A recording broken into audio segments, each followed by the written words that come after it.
সব থেকে বড় ব্যাপার কি জানো? একটা শিশুর মধ্যে কোনো পাপ থাকে না, একটা আর ফুলের মধ্যে কোনো পাপ থাকে না। তারা পাপহীন। তারা বদমাইশি, শয়তানি, হিংসা এগুলো জানেই না, বুঝবেই না।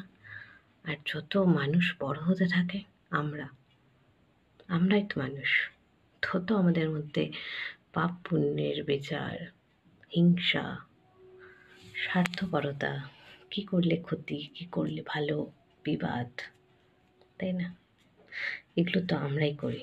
এগুলো আমরাই করি। ছোটবেলায় আমরা অনেকেই করতাম না। এটা ওটা নিয়ে ঝগড়াঝাটি, কারোর উন্নতিতে সহ্য হয় না বাবা। কেউ যদি সুখে থাকে তাহলে জ্বলন। সকাল থেকে দরজা খুলে জানলা খুলে বিএনপিসি পাড়ার কাকিমাদের। কারা করি? আমরাই করি।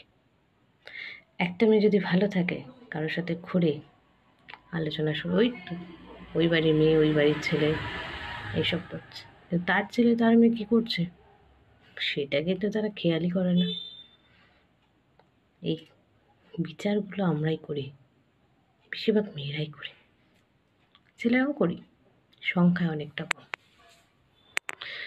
এগুলো যতক্ষণ না কমছে ততক্ষণ আমাদের সমাজটা বিষাক্ত হয়ে আছে। যেমন পেট্রোল ডিজেলে দূষণ বাড়ে, তেমনি আমাদের মানুষের মনেই দূষণে ভর্তি। রেকটিফিকেশন একা করা যায় না, সবাই মিলে করলে তবেই রেকটিফিকেশন হয়।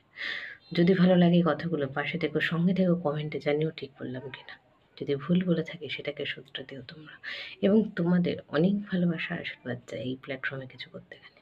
এখানে শেষ করলাম ভিডিওটি। ভালো থেকো সবাই।